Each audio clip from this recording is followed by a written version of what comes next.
手术善其事。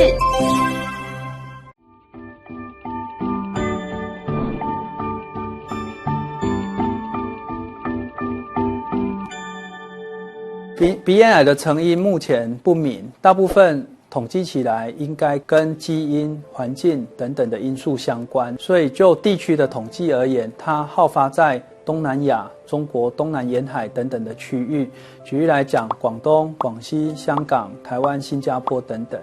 它的成因跟基因关系很大，跟环境的因素关系也不小。在这个地方的人通常喜欢吃腌制物，也就是一些这个加工、化学等等的这样子的食物，这多少有这个关系。所以除了基因的因素，除了食物的因素，当然还有很多不明的因素，造就在这个地方呢有鼻咽癌的好发。那在台湾来讲，它的发生率大概每10万人有10位，那男生比女生多，通常好发在40岁到55岁左右这个族群的这个年龄的人口。鼻咽癌的治疗跟它发现的癌症期数息息相关。如果病人的发现癌症是属于比较早期的，也就是第1期、第2期，事实上它治疗的成效非常好，可以达到8-9成左右的治愈的几率。可是病人如果发生鼻咽癌诊断的时候是比较晚期的，也就是第3期、第4期，那这样子治愈的比例就变得比较低，可能会低到6成、7成等等。因此鼻咽癌如果能够早期发现，他所接受的治疗成功率会比较高。这就是我们很强调鼻咽癌要早期诊断、早期发现的原因。鼻咽癌跟其他癌症非常类似，早期发现、早期治疗效果比较好。那可是大部分病人发现鼻咽癌通常是归属在第3期、第4期，接受到的化学治疗以及放射治疗通常比较强，所以因此也会造成病人治疗上的这个不舒服感会比较多。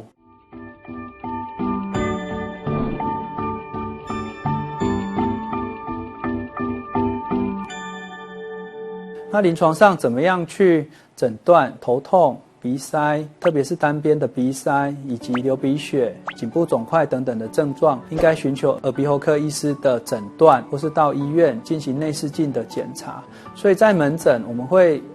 针对有这样子主诉的病人去进行内视镜的检查，所使用的这个医疗器材就是我们现在看到的这种鼻纤维内视镜。那鼻纤维内视镜它的这个作用，它就是一个镜头，然后呢透过光纤把我们的视野带到这个内视镜的前缘。当内视镜的前缘伸进病人的鼻子，就可以去看到鼻咽部这个地方有没有肿瘤。所以一般的诊所或是一般的医师比较难去进行这样子的操作。如果病人有头痛、单侧鼻塞、不明的颈部肿块、复视等等的状况，那在我们这个好发地区有可能是鼻咽癌的症状，建议到耳鼻喉科进行鼻咽内视镜的检查。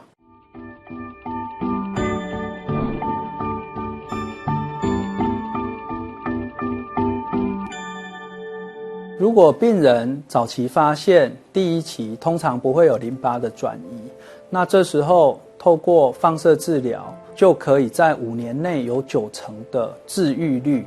那淋巴的部分也会选择性的做放射治疗，也就是在颈部的部分做一个比较低剂量的淋巴的治疗，那它的控制的效果非常好。那如果到第2期，有些病人可能会有比较小颗的淋巴结，这时候呢，我们就可以考虑除了放射治疗之外，再追加化学治疗。化学治疗最大的好处是可以增加放射治疗的敏感性，那也就是呢，病人同时接受化学治疗跟放射治疗，就能够去控制它的这个肿瘤再转移到颈部的淋巴结。那如果说病人已经颈部肿块非常大了，有可能它是第3期、第4期，有些病人甚至会转移到肺部、转移到肝脏等等。那这时候呢，他所使用的化疗药物有可能会更强，那它所造成的这个副作用也会因此比较强。所以如果说单就淋巴结来讲，病人如果是早期发现第一期，也许只要做一个预防性的放射治疗就可以了。如果是第二期已经有比较小颗局部的转移淋巴结，这时候可能会考虑化疗加放射治疗。万一病人要是比较大的淋巴结，甚至已经好几颗淋巴结，这时候他放射治疗的剂量以及化学治疗的药物的形式就会比较强力的这样子的治疗的方式，自然会带来比较大的副作用。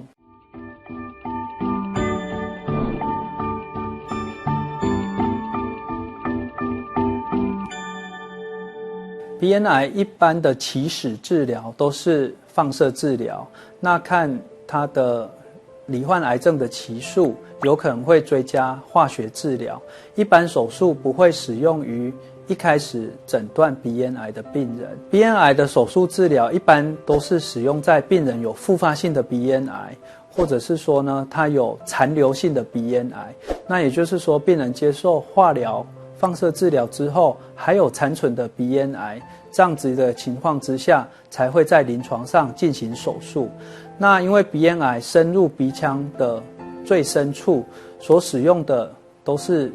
鼻腔的内视镜的手术，搭配导航的系统微创刀片来做这样子的手术，那也就是我们俗称的颅底手术。临床上会使用手术治疗的方式，我们会使用内视镜来手术范围的观察，使用微创刀片来做肿瘤的移除。在这个微创刀片的底部，我们可以看到它有这个所谓的导航的连接，所以在临床上术前我们可以看到病人会接受一般来讲电脑断层或是核磁共振的检查，那在术中利用内视镜、利用导航的微创手术去进行肿瘤的移除。所以如果说病人所在复发的位置是比较刁钻的，无法利用内视镜手术处理的话，一般来讲就会使用开放性的手术。开放性手术又分成几个分类，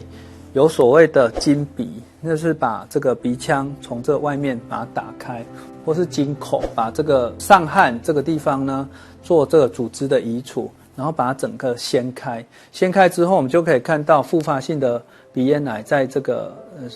视野的中间。那大家可以想象这两个手术的比较，内视镜手术一般来讲它是比较微创，它的手术视野是比较放大的，那它对病人的伤害性是比较小的。所以目前治疗复发性的鼻咽癌或是残存性的鼻咽癌的主流都是微创刀片、导航系统、内视镜手术。那少数的病患因为它深入的位置比较特别，或者说临床上比较难用内视镜去处理到的这样一个病变，有可能会使用开放性的手术，那也就是有外在的伤口。所以大家可以理解到这部分的手术事实上是比较侵犯性的，病人是比较不舒服的，容易残留这个颜面部的伤口、颜面部的结痂等等。那这样子的手术，开放性的手术目前已经非常少做了。鼻咽癌本身是一个放射性敏感的癌症，鼻咽癌的起始治疗通常都是以放射治疗为主。放射治疗从以往的 X 光、光子等等的治疗，进步到 IMRT， 也就是顺形治疗，以及 IGRT 这样子硬体的进步，电脑刀、tomotherapy 等等。事实上，随着时代，随着这个器械的进步，都一直在演进当中。除了硬体的进步之外，也有软体的设计的进步。以往都需要这个使用这个电脑断层或核磁共振的定位，那现在不只是这样子的影像的定位，事实上它还有针对病患呼吸或是等等临床上的参数去做软体的微调。所以事实上鼻咽癌的治疗从硬体的进步到软体的进步都一直在往前推进当中。那大家所熟知的质子治疗，或者说一般其他有一些医学中心所引进的重粒子治疗，以及我们这个清华大学有这个另外一种放射源的治疗等等，我想这未来在硬体的进步还是有其他进步的空间。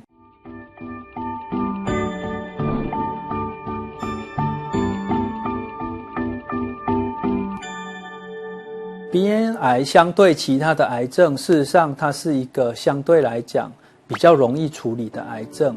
那依据它所诊断的分期，当然它的预后治疗效果会完全不一样。鼻咽癌第1期、第2期，它的5年存活率可以高达8到9成，所以它的治愈率事实上是非常高的。那鼻咽癌第3期、第4期，即便已经是晚期了，它透过临床上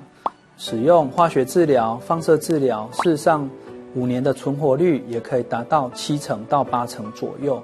所以鼻咽癌治疗的效果是非常好的。那本身的话，复发的机会并不高，那统计起来，复发的几率大概也在1-2成左右。那当然，不管是一开始的诊断，或者说长期的追踪有没有复发，对于病人或是对于医生，最重要的就是要早期诊断、早期治疗。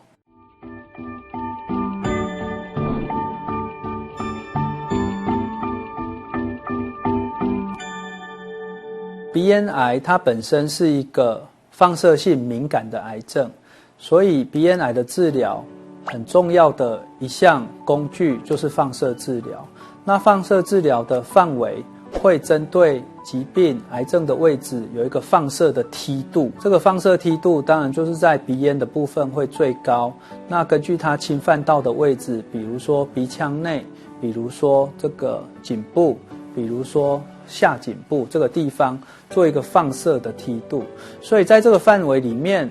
会包含一些原本很重要的生理的机能。举例来讲，就是唾液腺。我们唾液腺临床上人体有3对，也就是腮腺、汗下腺以及舌下腺。所以病人常常因为治疗鼻咽癌使用放射治疗的同时，因为放射梯度的关系，会去局部伤害到病人的唾液腺。那这些唾液一旦放射治疗之后，它产生的唾液量就减少，也就会造成病人临床上口干舌燥等等的副作用。那这个在临床事实上有一些新的进展，那也就是呢，针对这些比较正常的放射梯度下面的组织，使用不同的放射治疗的来源。具体来讲，就是所谓的质子治疗。质子治疗针对鼻咽癌下去做这个放射的话，一般来讲可以在正常的唾液腺组织达到最少的放射量，那病人就可以比较少术后口干舌燥的状况。那第二个，如果说放射治疗之后病人还是有不等程度的口干舌燥的话，我们临床上可以给予病人增加口水这样子的一些口服药物，那有效的帮助病人恢复口水的产生。鼻咽癌的手术伤口比较一般，鼻中隔弯曲或是鼻窦炎的手术相比较来讲，事实上它是比较深入的。那鼻咽癌的手术的伤口，因为之前接受放射性照射的原因，它的伤口很容易有一些感染、发炎、愈合不良，甚至往颅底坏死等等这些症状。所以鼻咽癌的术后照顾是非常重要的。一般病患我们都会建议他使用医生医嘱下开立的药物，比如说一些抗生素、一些抗发炎的药物，还有这个疼痛等等这些药物去治疗。病人在伤口愈合的过程中，很容易有结痂、出血、疼痛等等的这个情况产生。在条件允许的情况之下，我们也会建议病人在术后伤口条件可以的状况之下去做鼻腔的清洗，把伤口上面的结痂、出血、血块等等清洗干净，然后长期的在门诊做追踪，一方面把伤口治疗好，一方面也在内视镜下可以看鼻咽癌有没有复发的这个状况。